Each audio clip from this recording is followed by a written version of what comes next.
warahmatullahi wabarakatuh. Alhamdulillah pada kesempatan hari ini kita bisa bertemu. Saya berkesempatan untuk membagikan sharing tentang budaya positif dari materi modul 1.4 pendidikan guru penggerak angkatan 8 yang saya ikuti. Pada kesempatan ini saya akan berusaha untuk memaparkan tentang materi budaya positif. Berikut saya akan share screen.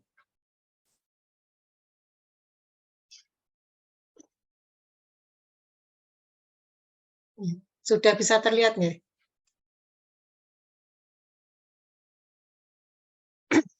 Sudah, Bu, sudah. Ya, sampun ya. Budaya positif. Bisa. Materi modul 1.4 JGP Angkatan 8 TK Bakti Kota Madiun.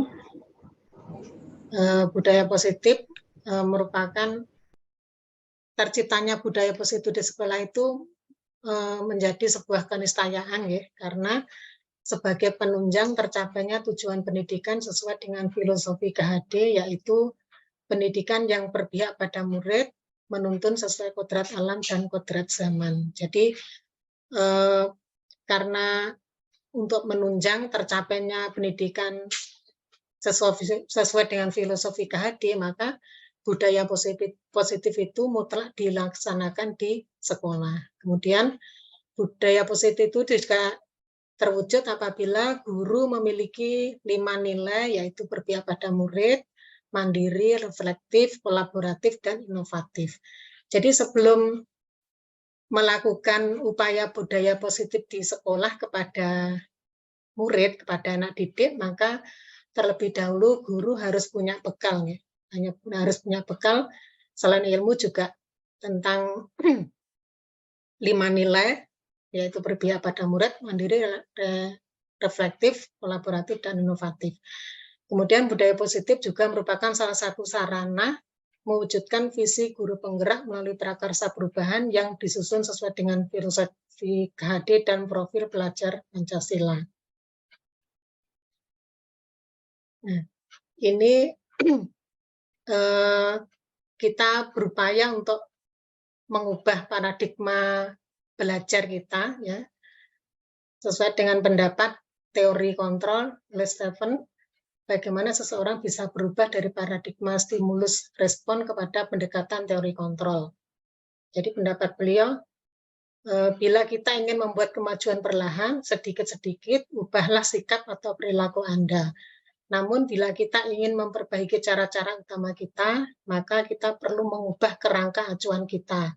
Ubahlah bagaimana Anda melihat dunia, bagaimana Anda berpikir tentang manusia, ubahlah paradigma Anda, skema pemahaman dan penjelasan aspek-aspek tertentu tentang realitas.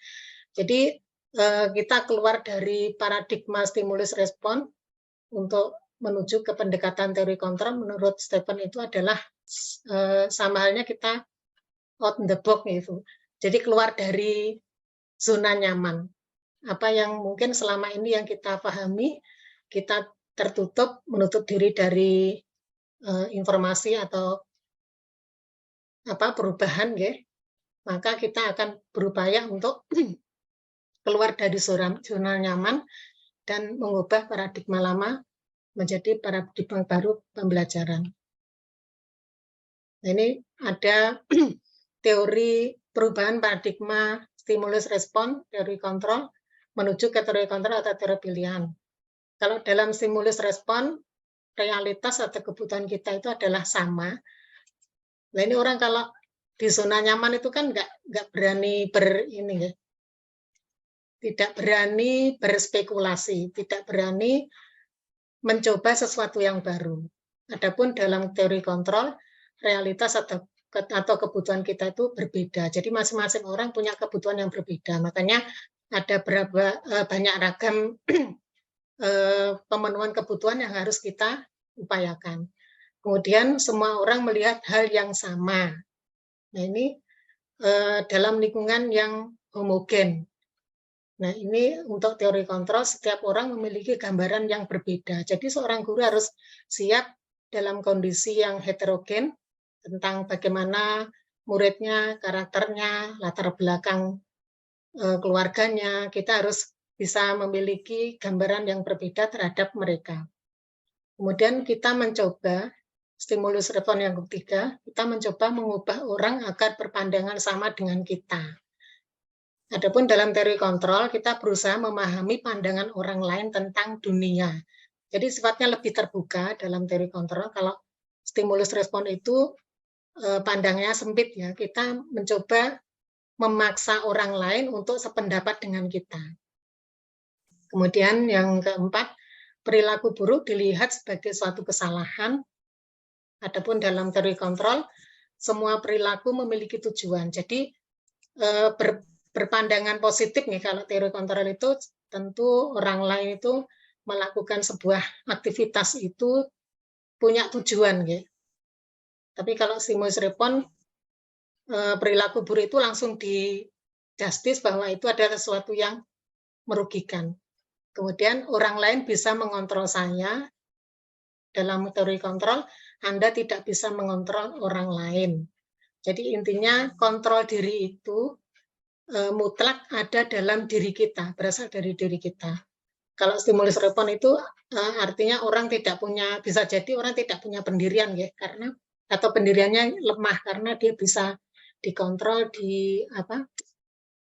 dipengaruhi oleh orang lain sehingga pendiriannya bisa cepat sekali berubah. Kemudian dalam stimulus respon saya bisa pemaksaan ada pada saat bujukan gagal. Adapun dalam teori kontrol, kolaborasi dan konsensus menciptakan pilihan-pilihan baru. Jadi ini kalau stimulus respon itu ada pemaksaan. Kalau dibujuk sudah tidak bisa kena, ya tidak bisa mempengaruhi, maka akan berujung pada pemaksaan. Adapun teori kontrol itu dibutuhkan kolaborasi agar menciptakan pilihan-pilihan yang baru. Kemudian model berpikirnya menang atau kalah. Kalau teori kontrol itu orang yang optimis, model berpikirnya ya menang, dan menang. Seperti itu. Maka perlu sekali bagi seorang guru untuk mengubah paradigma belajar agar kita itu keluar dari zona nyaman. Ya. Kemudian dalam pemenuhan budaya positif atau mewujudkan budaya positif di sekolah itu ada banyak konsep ya. Yang pertama tentang disiplin ya. Disiplin di sini berasal dari bahasa Latin disiplina yang artinya belajar. Makna asal dari kata disiplin berkonotasi dengan disiplin diri dari murid-murid Sokrates dan Plato. Disiplin diri membuat orang menggali potensinya menuju sebuah tujuan apa yang dihargainya. Namun dalam budaya kita, itu makna kata disiplin telah berubah menjadi sesuatu yang dilakukan seseorang pada orang lain untuk mendapatkan kepatuhan. Jadi intinya kalau pada umumnya seorang guru itu mengatakan disiplin itu dia pasti menuntut muridnya untuk berperilaku sesuai dengan apa yang diharapkan oleh guru. Mungkin selama ini seperti itu. Kemudian kecenderungan umum adalah menghubungkan kata disiplin dengan ketidaknyamanan, bukan dengan apa yang kita hargai atau pencapaian tujuan mulia kita. Jadi intinya yang ada di sekitar kita mungkin sekarang ini itu kembali ke paradigma tadi ya, paradigma lama itu bahwa disiplin itu selalu dihubungkan dengan sesuatu yang tidak nyaman. Kalau saya melanggar maka saya akan mendapatkan hukuman. Jadi paradigmanya yang lama seperti itu ya.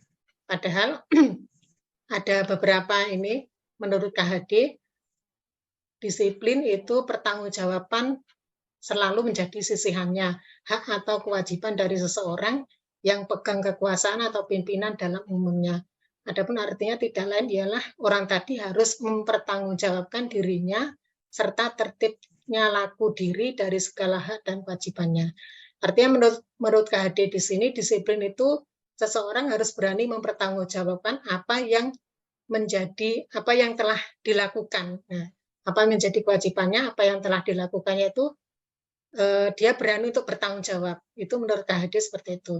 Adapun menurut Diana Gosen, disiplin diri dapat membuat seseorang menggali potensinya menuju sebuah tujuan mulia, sesuatu yang dihargai dan bermakna. Jadi ini lebih ini ya menunjukkan bahwa kemauan seseorang itu bisa jadi itu adalah buah dari rasa disiplinnya. Di sini juga disiplin diri juga mempelajari bagaimana cara kita mengontrol dan menguasai diri kita untuk memilih tindakan yang mengacu pada nilai-nilai yang kita hargai agar tercapai tujuan mulia yang diinginkan. Jadi itu makna disiplin menurut KHD dan Diana Gosen.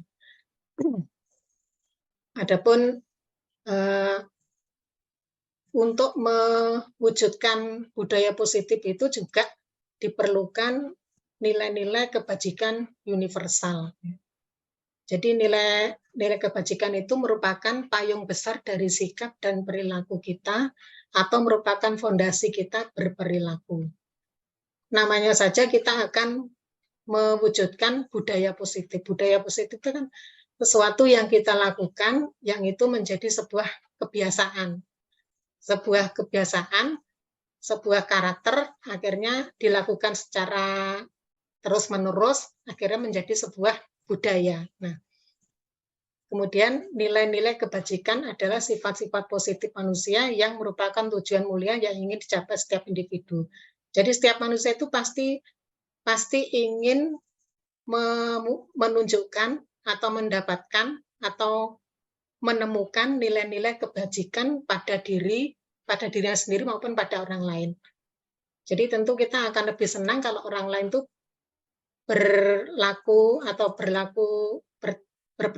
bertingkah laku yang positif daripada mereka bertingkah laku yang negatif. Kemudian Dr. William Glasser pada teori kontrol 1984 menyatakan bahwa setiap perbuatan memiliki suatu tujuan.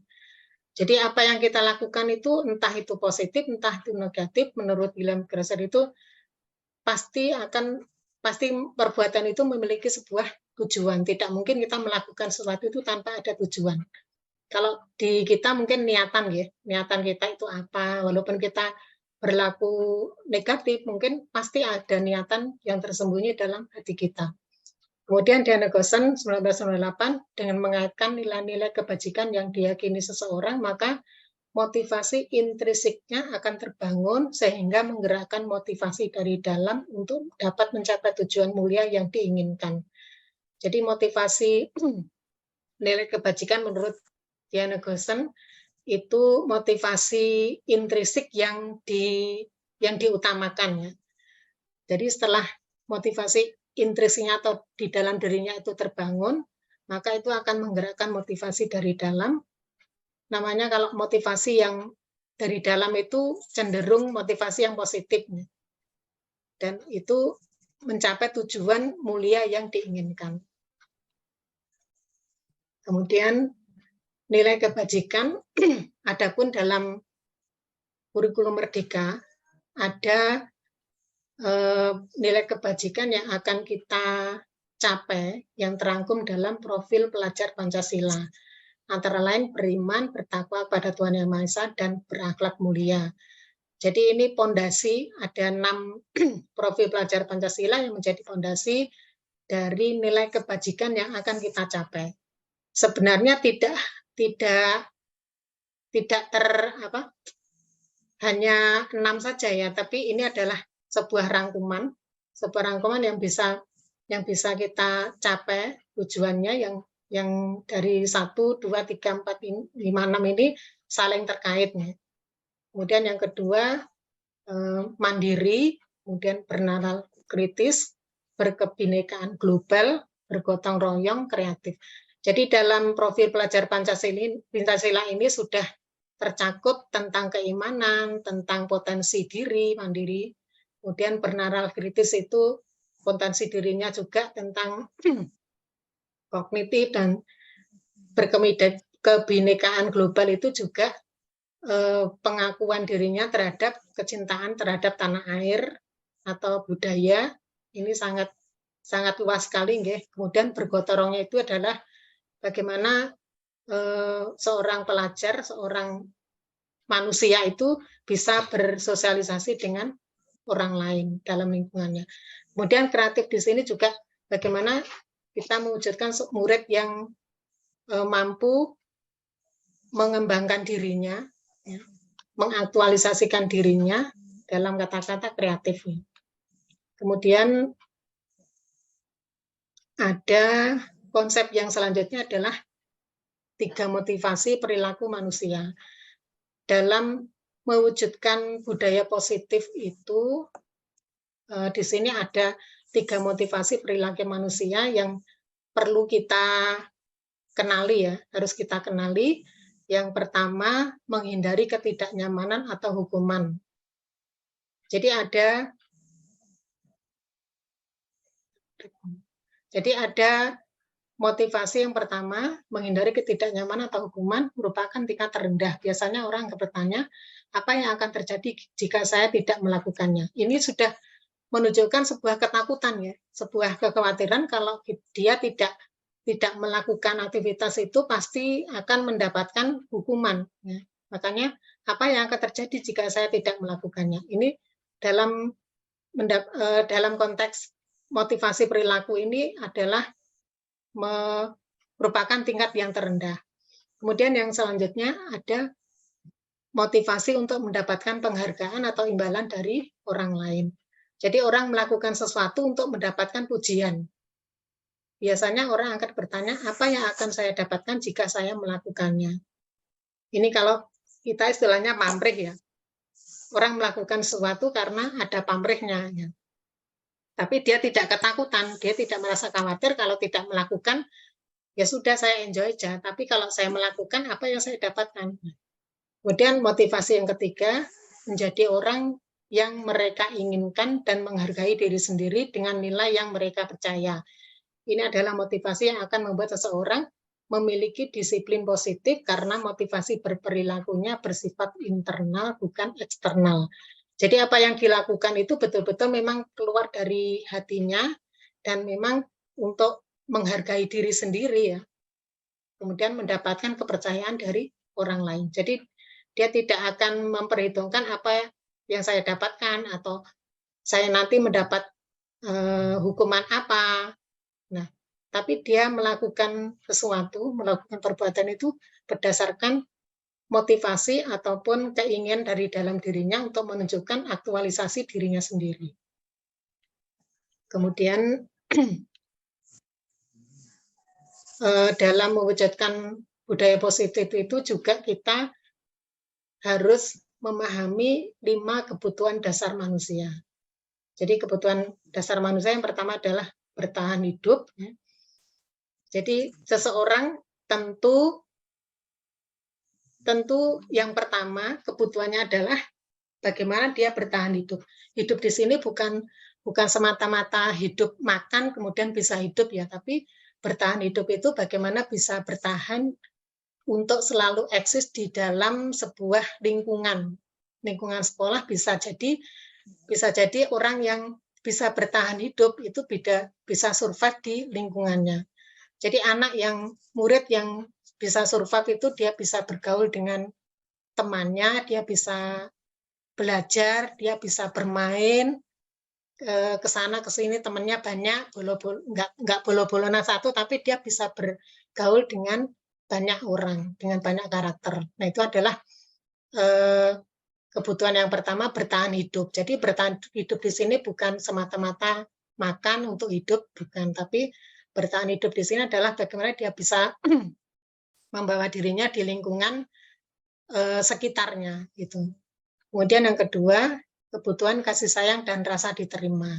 Tentu semua orang pasti akan membutuhkan kasih sayang dan diterima oleh orang lainnya. Kemudian kebutuhan penguasaan atau pengakuan atas kemampuannya. Jadi kalau seorang murid melakukan satu aktivitas kemudian tidak mendapatkan pengakuan, tidak mendapatkan apa istilahnya, diterima oleh orang lain, maka dia akan merasa wah berarti apa yang saya lakukan ini adalah sebuah kesalahan, atau mungkin apa yang saya lakukan ini kurang bisa diterima oleh orang lain. Kemudian yang keempat, kebutuhan dasar manusia adalah kebebasan, yaitu kebutuhan akan pilihan. Setiap manusia punya keinginan untuk memilih apapun yang dia lakukan, apapun yang dia butuhkan, itu setiap manusia punya kebebasan untuk memilih. Kemudian kebutuhan yang kelima, kesenangan, kebutuhan untuk merasa senang. Jadi kalau kita paham dengan 5 kebutuhan dasar manusia itu, maka dalam mewujudkan budaya positif di sekolah, tentu kita akan apa istilahnya, mempertimbangkan bagaimana kondisi dari murid kita, apakah dia kebutuhan bertahan hidupnya dia bisa survive di lingkungan sekolahnya, di lingkungan teman-temannya, apakah dia sudah merasa disayangi oleh gurunya, merasa disayang, diterima oleh teman-temannya, kemudian apakah dia juga mendapatkan pengakuan atas keberadaan dirinya, dan sebagainya. Sehingga kalau 5 kebutuhan dasar ini sudah terpenuhi, maka itu menjadi salah satu salah satu jalan bagi kita untuk memudahkan dalam mewujudkan budaya positif di sekolah. Kemudian dunia berkualitas, ya. Kalau seorang murid, ya, jadi istilah dunia berkualitas itu adalah tempat khusus dalam pikiran kita, tempat menyimpan gambaran representasi dari semua yang kita inginkan, bisa berupa orang atau hal-hal yang terbaik dalam hidupnya. Kebutuhan dasar bersifat lebih umum dan universal, sedangkan dunia berkualitas lebih unik dan personal. Jadi ini kayak apa ya, seorang murid yang memberikan pengakuan atau mendapatkan perlakuan yang istimewa dari gurunya mungkin, atau dari teman-temannya, atau bisa juga seorang murid yang 5 kebutuhan dasarnya itu sudah terpenuhi di sekolah, sehingga di pikirannya itu dia punya memori yang menyenangkan, ya, punya memori yang menyenangkan tentang gurunya, tentang temannya, sehingga ketika sekolah libur, kalau mungkin di TK itu kalau anak-anak libur gitu, ada yang merasa sedih karena saya tuh lebih senang di sekolah karena banyak temannya, nah seperti itu. Mungkin di tingkat yang lebih atas, di SD atau SMP atau SMA itu mungkin ada juga anak yang dia merasa enjoy di sekolah, dia merasa lebih nyaman di sekolah dengan berbagai aktivitas, ya. Itu berarti dia sudah mampu meletakkan bahwa lingkungan sekolahnya itu adalah menjadi sebuah dunia yang berkualitas bagi dirinya. Maka bisa menimbulkan kesan yang mendalam pada dirinya. Kalau seorang murid sudah mendapatkan kesan yang bagus di sekolah, maka upaya kita untuk memberikan pengajaran atau pembiasaan dalam budaya positif itu akan lebih mudah daripada seorang murid yang tidak menempatkan lingkungan, tidak mendapatkan lingkungan sekolah yang menyenangkan bagi dirinya. Kemudian ada juga restitusi. Konsep yang selanjutnya adalah restitusi, merupakan proses menciptakan kondisi bagi murid untuk memperbaiki kesalahan mereka sehingga bisa kembali pada kelompok mereka dengan karakter yang lebih kuat. Restitusi juga merupakan proses kolaborasi yang mengajarkan murid mencari solusi untuk masalah mereka dan membantu murid berpikir tentang orang seperti apa mereka ingin menjadi atau tujuan mulianya dan bagaimana mereka harus memperlakukan orang lain. Jadi restitusi di sini seorang murid ketika melakukan sebuah kesalahan itu dia diarahkan atau diajak untuk bagaimana menciptakan kondisi agar kesalahannya itu bisa diperbaiki. Kemudian kalau kesalahannya sudah diperbaiki, dia merasa tidak canggung lagi untuk kembali ke kelompok belajarnya atau ke kelompok bermainnya atau ke kelompok teman-temannya, ya. Karena apa? Kesalahan yang sudah dia lakukan itu sudah diperbaiki, kemudian sudah istilahnya dimediasi oleh guru, sehingga dia tidak merasa canggung lagi untuk kembali kepada kelompoknya. Jadi dalam restitusi itu diperlukan kolaborasi antara murid, antar murid juga dengan guru, ya. Nah, ini ada 5 posisi kontrol dalam restitusi. Yang pertama adalah posisi penghukum, ya. Jadi ada posisi penghukum seorang guru yang selanjutnya ada 5 posisi kontrol seorang guru. Yang pertama, guru sebagai penghukum. Jadi posisinya sebagai penghukum itu guru lebih banyak menghardik atau menunjuk-nunjuk atau menyakiti, ya. Yang intinya kata-katanya itu bisa membuat murid menjadi cemas, ya. Contohnya, seharusnya kamu itu tidak melakukan perbuatan itu. Kenapa? Ibu merasa kecewa dengan apa yang kamu lakukan. Contoh seperti itu. Kemudian membuatkan ulasan-ulasan untuk muridnya.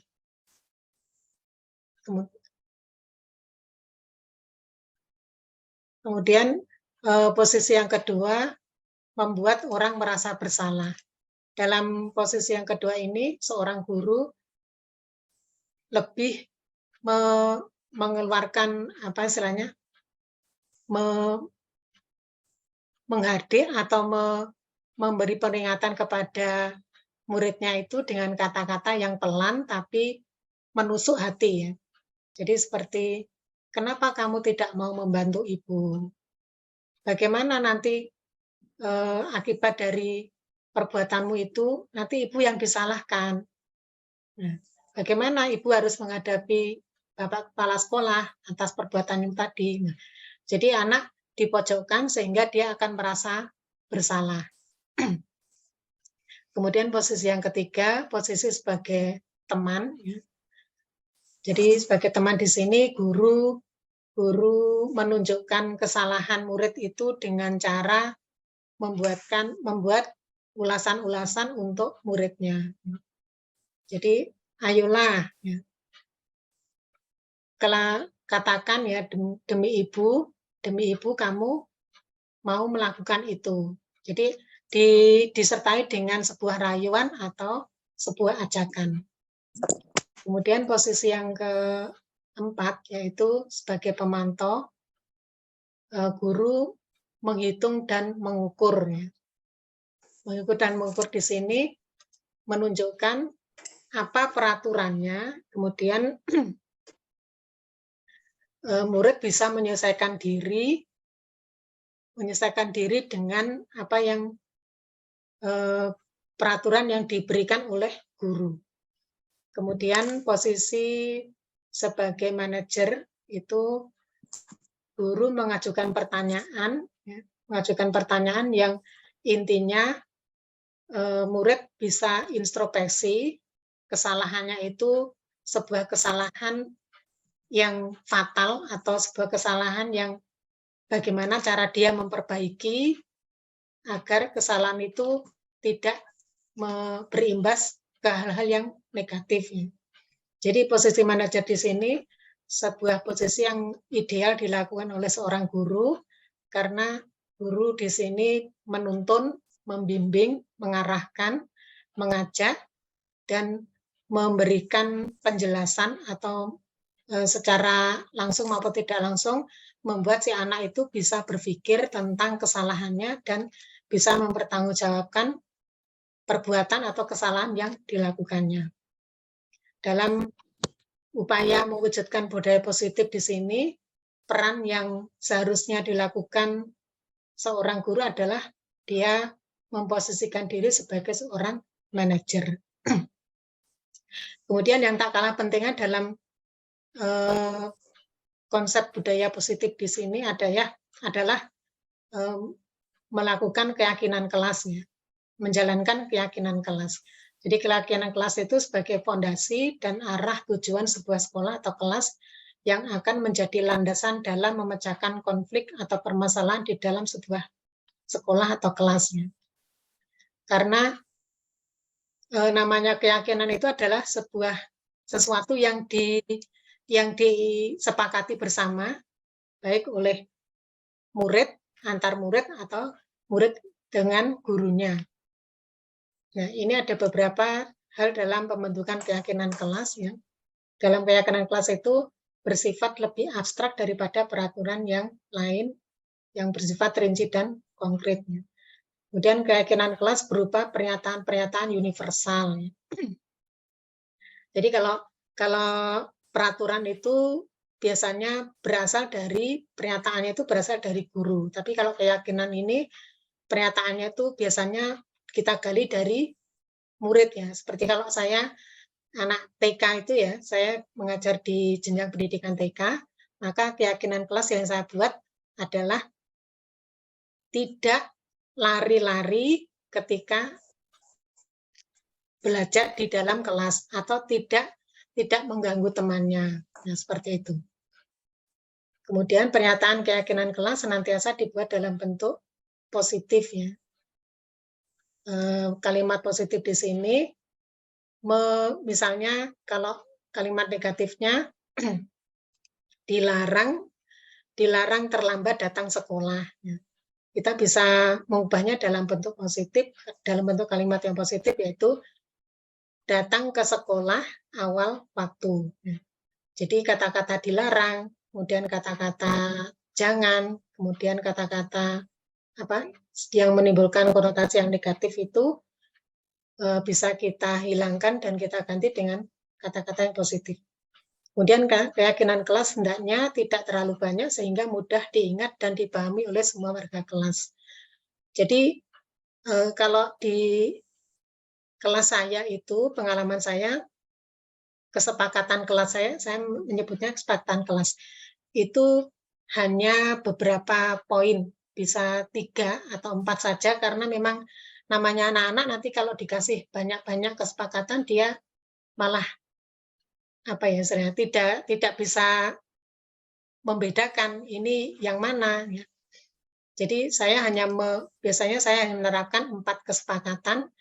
Ketika anak-anak melanggar, maka untuk mengingatkan kembali kepada kesepakatan kelas itu akan lebih mudah karena lebih sederhana, lebih simpel, dan lebih bisa diingat oleh anak-anak. Kemudian keyakinan kelas sebaiknya sesuatu yang dapat diterapkan di lingkungan tersebut. Jadi memang keyakinan kelas atau kesepakatan kelas itu memang dibuat karena untuk menghindari pelanggaran atau untuk menghindari ketidakdisiplinan atau menghindari ketidaktertiban dari murid-murid di lingkungan sekolah. Maka sebaiknya yang dibuat adalah sesuatu yang memang relevan dengan kondisi sekolah tersebut, ya. Relevan dengan kondisi kelas, ya. Kemudian semua warga kelas hendaknya ikut berkontribusi dalam pembuatan keyakinan kelas lewat kegiatan curah pendapat. Jadi seperti kalau kita itu masing-masing dari murid menyampaikan pendapatnya tentang kesepakatan kelas, kemudian kita simpulkan. Ada beberapa murid yang pendapatnya sama, itu kita simpulkan, kemudian kita sederhanakan bahasanya sehingga bisa diterima oleh semua murid. Kemudian terakhir, bersedia meninjau kembali keyakinan kelas dari waktu ke waktu. Artinya keyakinan kelas itu bisa jadi berubah, ya. Bisa berubah kalau memang ada sesuatu yang dirasa itu perlu disepakati lagi, itu bisa diberubah, bisa ditambahkan, atau mungkin bisa diganti. tergantung dari situasi dan kondisi masing-masing kelas. Jadi enaknya kalau keyakinan kelas itu karena merupakan sebuah kesepakatan, maka dia bisa berubah dan apa istilahnya, bukan harga mati, ya. Bukan harga mati. Kalau kita dulu itu kan tata tertib itu ya dari awal masuk sampai kita lulus, tata tertib yang terpancang di papan ya itu ya seperti itu. Tapi kalau keyakinan kelas itu bisa berubah menyesuaikan kondisi dari masing-masing kelasnya. Kemudian yang selanjutnya adalah tentang penerapan segitiga restitusi. Jadi seperti yang saya sampaikan tadi, bahwa restitusi itu adalah sebuah upaya dari bagaimana agar murid itu ketika melakukan sebuah kesalahan, diberikan sebuah restitusi, dia merasa plong ya, merasa selesai masalahnya, sehingga dia merasa percaya diri untuk kembali ke kelompoknya. Tidak minder karena sudah permasalahannya itu sudah diselesaikan, dibantu penyelesaiannya oleh guru. Jadi ini ada 3 peran guru dalam segitiga restitusi. Yang pertama adalah menstabilkan identitas, kemudian yang kedua validasi tindakan yang salah, yang ketiga menanyakan keyakinan. Adapun dari unsur dari masing-masing ketiga segitiga restitusi itu adalah yang pertama menstabilkan identitas. Ini bisa dengan kata-kata bahwa anak yang berbuat salah itu disampaikan bahwa berbuat salah itu tidak apa-apa, sehingga murid tidak merasa langsung down, ya, disalahkan kemudian dihakimi. Nah, dia tetap merasa percaya diri bahwa dan merasa aman, nyaman bahwa bersama gurunya kesalahannya itu akan ditunjukkan, ya, tidak dipojokkan tapi ditunjukkan yang mana kesalahannya.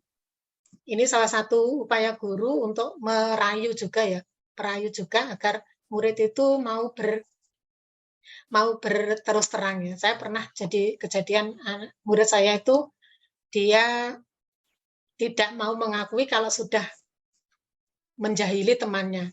Kemudian saya bilang gini, tidak apa-apa, kamu bilang aja, Bu Fatma tidak akan marah. Bu Fatma cuma pengen dengar kamu itu benar-benar mukul si A apa enggak. Nah, ketika saya menyampaikan bahwa saya tidak akan marah, dia akhirnya baru beberapa kali itu baru dia mengangguk. Iya Bu, saya tadi mukul Arif. Nah seperti itu. Jadi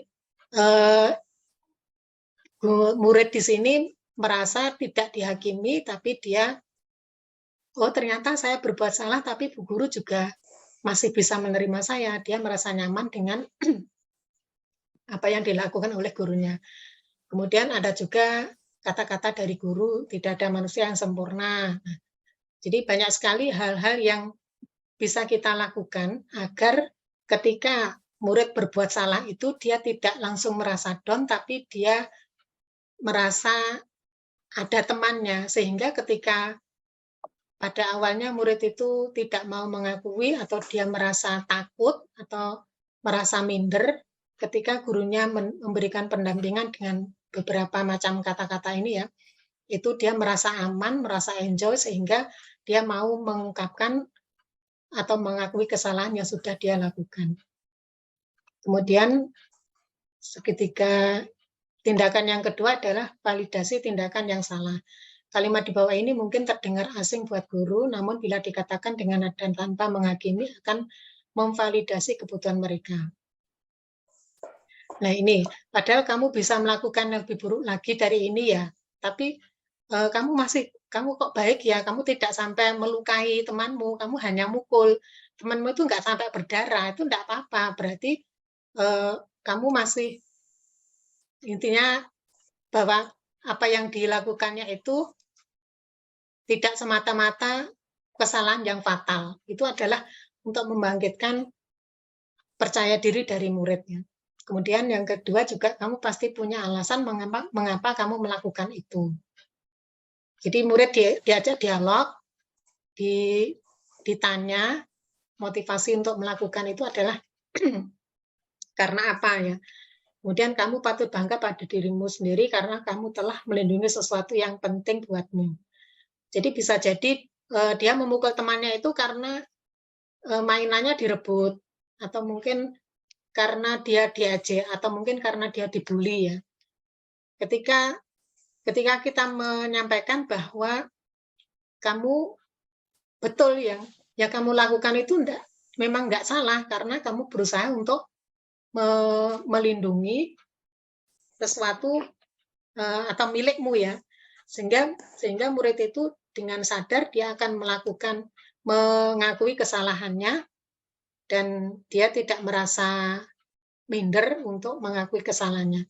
Kemudian kamu boleh mempertahankan sikap itu, tapi kamu harus menambahkan sikap yang baru. Jadi ini jarang ya bu guru yang bisa sesabar, intinya menuntun dan membimbing anak-anak untuk menunjukkan kesalahannya itu tanpa emosi ya. Kita bisa menahan emosi kita, menunjukkan pada anak bahwa apa yang dilakukannya itu adalah bukan semata-mata kesalahan, tapi dengan kesalahan itu kamu harus menambalnya atau menggantinya dengan sikap yang baru yang lebih baik lagi. Kemudian yang ketiga, menanyakan keyakinan. Jadi pertanyaan di bawah ini menghubungkan keyakinan anak dengan keyakinan kelas atau keluarga. Apa yang kita percaya sebagai kelas atau keluarga. Misalkan anak memukul ya, kemudian kita kembalikan lagi kepada keyakinan kelas yang sudah kita buat bersama-sama. Kebetulan di situ mungkin ada kalimat di keyakinan kelas itu sayang sama teman. Nah, kalau kamu memukul temanmu, apakah itu menunjukkan kamu sayang sama temanmu? Nah, saya juga diganggu, Bu. Nah, makanya bagaimana kita agar bisa saling menyayangi sesama teman? Ya, kamu harus menyampaikan baik-baik dengan temanmu, tidak langsung memukul. Jadi, bagaimana agar murid itu kembali kepada keyakinan kelas yang sudah disepakati bersama di kelas. Banyak sekali hal yang bisa kita sampaikan kepada anak-anak agar anak-anak itu satu, dia mau mengakui kesalahannya, kemudian yang kedua dia mau tidak mengulangi kesalahannya, kemudian dia belajar dari kesalahan yang dia lakukan, kemudian yang terakhir dia berupaya untuk tertib dalam sebuah aturan atau sebuah keyakinan dengan dikembalikannya kepada keyakinan kelas. Jadi mungkin itu paparan saya tentang budaya positif yang bisa kita lakukan di sekolah. Ada banyak sekali upaya yang harus kita lakukan untuk bisa mewujudkan budaya positif di sekolah. Kita sebagai guru tentunya punya andil dan peran yang sangat dominan ya, sangat penting, sangat menentukan bagaimana budaya positif itu bisa benar-benar kita terapkan di sekolah. Mungkin itu paparan dari saya.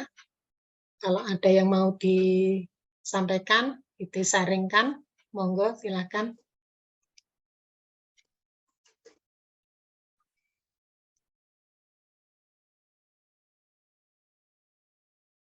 Sudah jelas nggih, Bu? Oke, sudah. Sudah jelas, Bu. Suaranya kecil ya, Bu? Bu Fatma tanya. Nggih, monggo.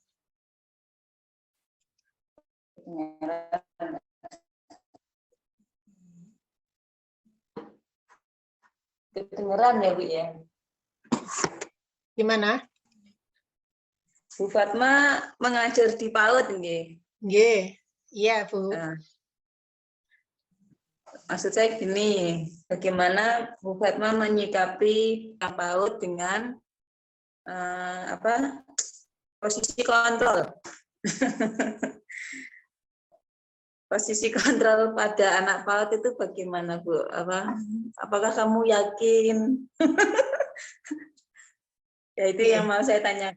Bagaimana Ibu nanti pelaksanaannya dalam di PAUD terhadap teori posisi kontrol tersebut? Monggo. Ya, terima kasih, Bu. Kalau di PAUD itu Yang pertama, guru PAUD itu harus bisa semuanya ya, harus bisa meredam emosi. Artinya karena yang dihadapi itu adalah mereka adalah anak-anak yang mungkin secara nalar belum seperti orang dewasa ya. Jadi saya berusaha untuk menempatkan diri saya selain sebagai manajer juga sebagai teman ya. Karena kalau di PAUD itu anak-anak langsung dikatakan kita dengan bahasa manajer itu mereka juga nggak paham ya. Tapi kalau dengan bahasa teman, dengan bahasa yang santai, kita seolah-olah teman mereka, ya, itu mereka lebih bisa menerima. Jadi seperti yang saya contohkan tadi, ketika murid saya itu memukul temannya dia tidak langsung saya salahkan, tapi enggak, Bu Fatma itu enggak marah, cuma tanya tok, nah seperti itu. Sehingga anak-anak merasa seperti ngobrol dengan temannya. Jadi selain posisi sebagai seorang manajer, saya juga menempatkan diri sebagai seorang teman. Mungkin seperti itu, Bu, menurut sesuai dengan pengalaman saya. Terima kasih. Bu.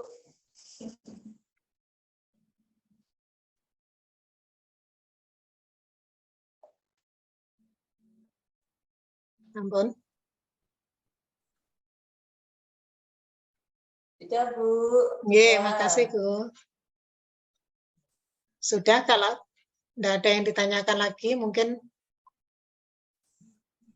bisa saya akhiri untuk presentasi saya. Terima kasih. Lanjutnya Bu Bekti. Terima kasih, Bu.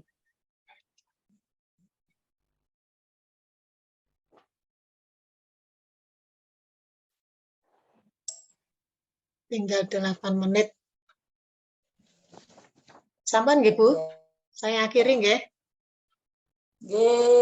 Terima kasih atas kesediaan teman-teman untuk mengikuti presentasi saya dalam mewujudkan budaya positif di sekolah. Selamat malam. Assalamualaikum warahmatullahi wabarakatuh.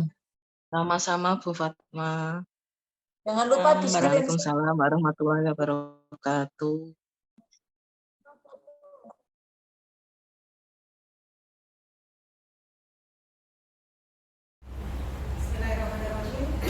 Assalamualaikum warahmatullahi wabarakatuh. Waalaikumsalam warahmatullahi wabarakatuh. Alhamdulillah, terima kasih kepada kepala sekolah dan rekan-rekan guru yang sudah menyediakan waktu dan tempat untuk saya diseminasi sosialisasi budaya positif materi modul 1.4 CDD Angkatan 8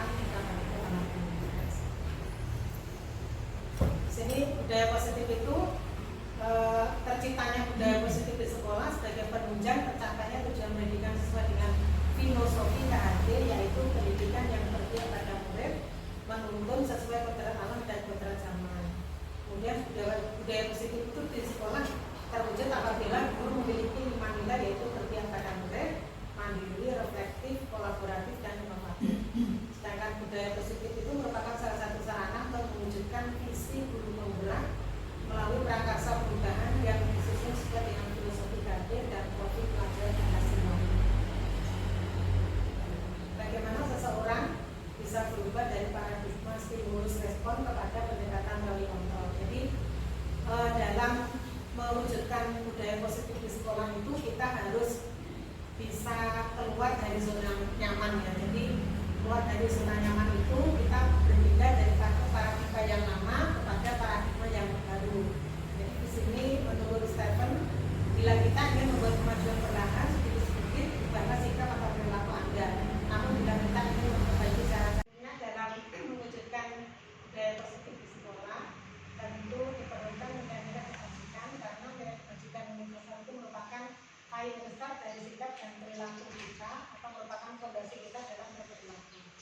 Kemudian nilai kebajikan itu adalah sifat-sifat positif manusia Kemudian menurut Dr. William Blaser menyatakan bahwa setiap perbuatan memiliki satu tujuan. William Blaser menyampaikan bahwa dengan menaikkan nilai kelanjutan yang diyakini seseorang, maka motivasi intrinsipnya akan terbangun sehingga menggerakkan motivasi dari dalam untuk dapat mencapai tujuan yang diinginkan. Untuk kurikulum Merdeka ini, nilai kebajikan itu tertuang dalam profil pelajar Pancasila antara lain: 1. Beriman dan bertakwa kepada Tuhan Yang Maha Esa dan berakhlak mulia. Yang kedua, mandiri. Ketiga, bernalar kritis. Yang keempat, berkebinekaan global. Yang kelima, gotong royong. Dan 6, kreatif. Dalam mewujudkan budaya positif, tentu kita akan mendapatkan tantangan, rintangan, karena sejatinya ada 3 motivasi perilaku manusia. Yang pertama, tingkatan yang paling rendah adalah menghindari ketidaknyamanan atau hukuman.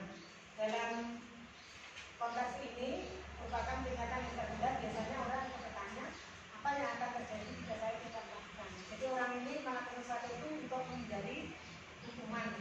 Kemudian motivasi yang kedua, untuk mendapatkan penghargaan atau imbalan dari orang lain. Jadi orang melakukan sesuatu untuk mendapatkan pujian. Biasanya orang akan bertanya, apa yang akan saya dapatkan jika saya melakukannya. Ini di kita mungkin lebih familiar dengan kata-kata melakukan sesuatu karena pamrih. Kemudian yang ketiga, menjadi orang yang memberikan cinta dan menghargai diri sendiri dengan nilai yang mereka percaya. Ini adalah motivasi yang akan membuat seseorang memiliki disiplin positif, karena motivasi berperilakunya bersifat internal bukan eksternal. Next. Ada 5 kebutuhan dasar manusia yang harus dipenuhi agar budaya positif itu bisa berjalan dengan baik. Yang pertama, kebutuhan bertahan hidup atau survival. Kemudian yang kedua, kasih sayang dan rasa diterima. Yang ketiga, perasaan. Yang keempat, kebebasan. Yang kelima, kesenangan. Jadi bertahan hidup di sini bukan masalah dia makan untuk bertahan hidup atau hidup yang punya nyawa, ya, tapi bertahan hidup di sini bagaimana seorang dia bisa merasa aman, merasa nyaman dengan lingkungannya, sehingga dia bisa bertahan di lingkungannya dengan kondisi yang menyenangkan. Jadi kemudian yang kasih sayang, bagaimana seorang murid merasa disayang oleh gurunya, merasa disayang oleh teman-temannya, oleh orang lain, dan keberadaannya diterima oleh orang lain. Penguasaan, adanya pengakuan atas kemampuannya, atas prestasinya. Kemudian kebebasan, membutuhkan kebutuhan yang akan membutuhkan kebutuhan akan pilihan tentang pemenuhan kebutuhan yang akan diinginkannya. Kemudian kesenangan, kebutuhan untuk merasa senang. Dunia berkualitas, seorang anak yang merasa nyaman, merasa baik dengan lingkungannya, maka dia akan merasa menempatkan teman-temannya, guru-gurunya itu di dalam pikirannya sesuatu yang menyenangkan. Karena dunia berkualitas itu adalah tempat khusus dalam pikiran kita, tempat menyimpan gambaran representasi dari semua yang kita inginkan, bisa berupa orang atau hal yang terjadi dalam hidup.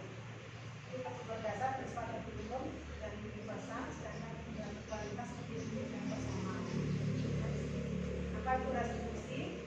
Restitusi di sini adalah cara guru untuk berproses dalam menciptakan kondisi bagi murid untuk memperbaiki kesalahan mereka sehingga bisa kembali pada kelompok mereka dengan karakter yang lebih kuat. Restitusi juga merupakan proses kolaboratif yang mengajarkan murid mencari solusi untuk masalah mereka dan membantu murid berpikir tentang orang seperti apa yang mereka inginkan.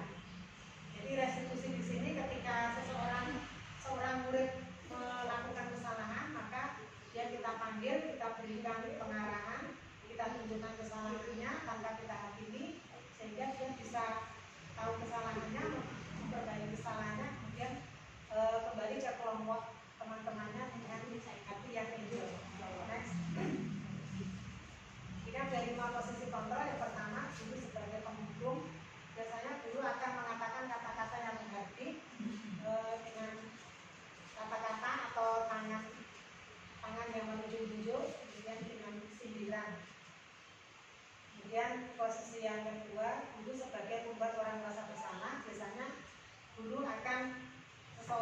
akan menyampaikan kata-kata dengan lemah lembut tapi menusuk seperti bagaimana kok kamu berperilaku seperti itu, nanti pasti ini yang mendapat marah, guru nanti pasti marah oleh ayah bunda, sehingga anak-anak itu merasa kok karena salahku, karena kesalahanku guru jadi dimarahi oleh mama papaku.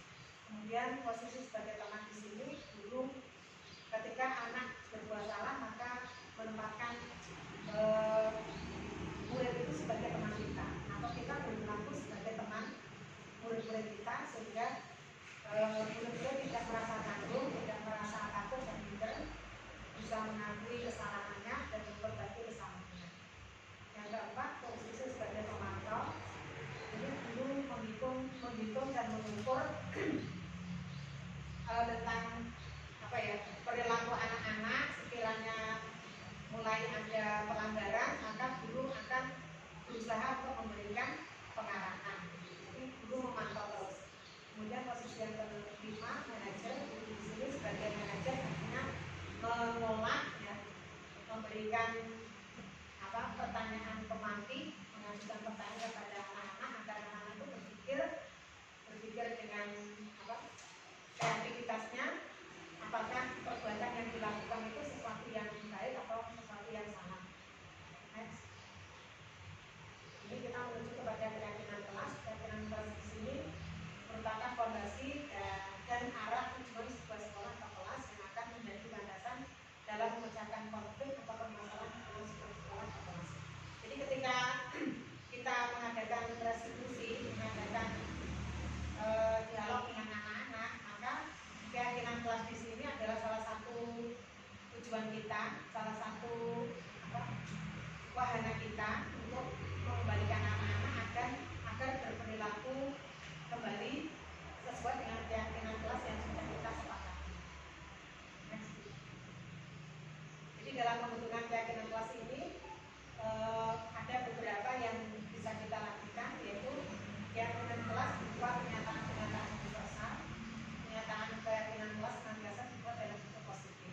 Jadi kalimat positif di sini adalah kalimat yang tidak menimbulkan asumsi yang negatif bagi anak. Misalnya anak yang sering datang terlambat, misalnya kalau dalam aturan kelas itu, aturan kelas yang dibuat oleh guru itu bunyinya dilarang datang terlambat, maka anak justru akan datang terlambat.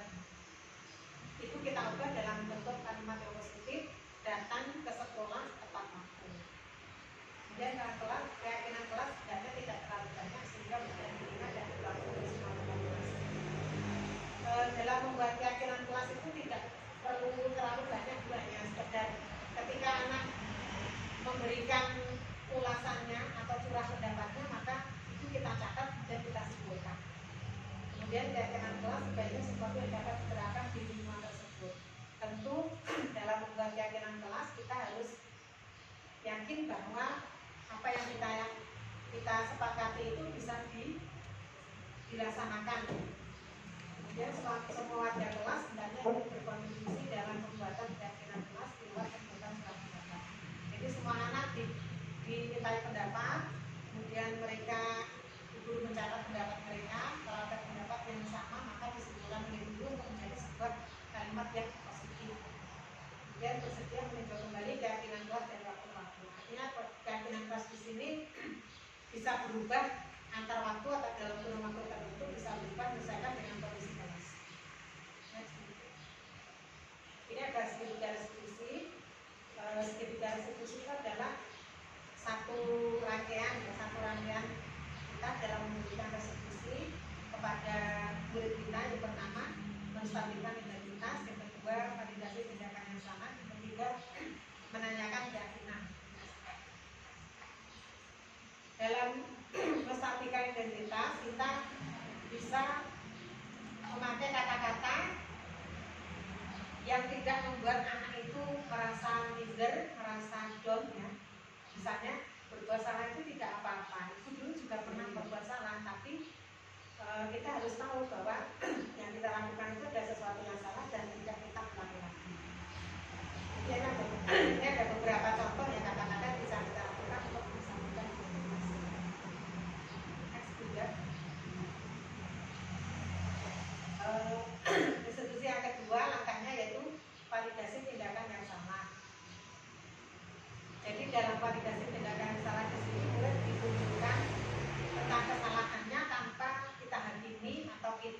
pojokkan ya. Misalnya kamu tadi sudah melakukan apa? Memukul. Kamu punya alasan. Kamu punya alasan tertentu kenapa kamu memukul temanmu, sehingga anak akan menyampaikan alasannya kenapa memukul. Kemudian kita tunjukkan bahwa perbuatan itu adalah sesuatu tindakan yang salah. Next, juga. Kemudian yang ketiga menanyakan keyakinan.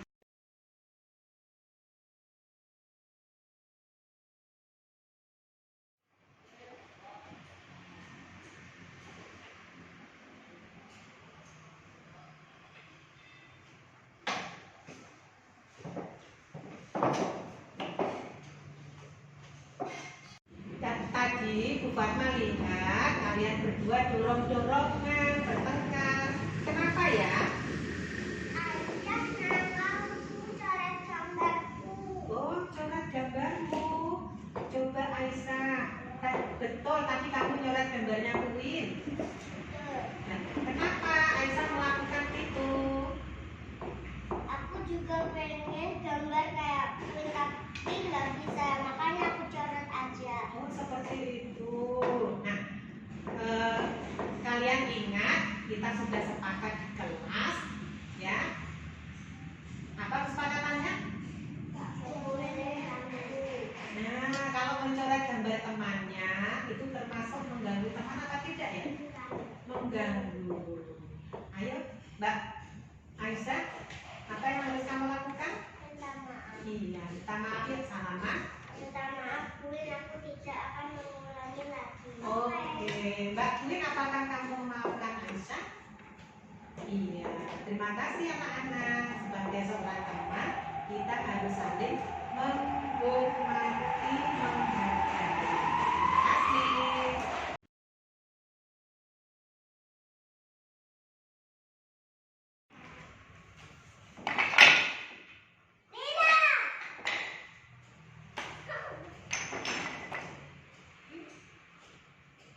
Stop, kalian jangan bertengkar dong. Udah, stop. Mbak Ila, Mbak Aisyah, tadi Bu Fatma lihat kalian bertengkar, saling mendorong. Kenapa ya? Dia robohkan balokku, dia usir. Oh, Mbak Lila sudah usir merobohkan balonnya Aisyah. Betul, Mbak Lila? Loh, kenapa Mbak Lila melakukan itu? Karena dia bikin baloknya bagus, jadi aku sengaja. Oh, kamu jadi pengen bikin balon yang bagus kayak Aisyah. Nah, kira-kira ayo kita ingat lagi. Kalau di kelas sesama teman, apa? Boleh usir. Tidak boleh usir, tidak boleh apa lagi? Boleh mengganggu. Tidak boleh mengganggu. Nah, kira-kira yang dilakukan Lila tadi mengganggu apa tidak? Iya. Aisyah merasa terganggu? Iya. Terus apa yang harus dilakukan Lila? Mbak Aisyah, apakah kamu memaafkan Lila? Memaafkan, tapi tidak boleh mengulangi lagi. Oh iya. Janji Mbak Lila tidak mengulangi lagi? Iya. Silakan saling memaafkan. Oke. Terima kasih ya anak Iba.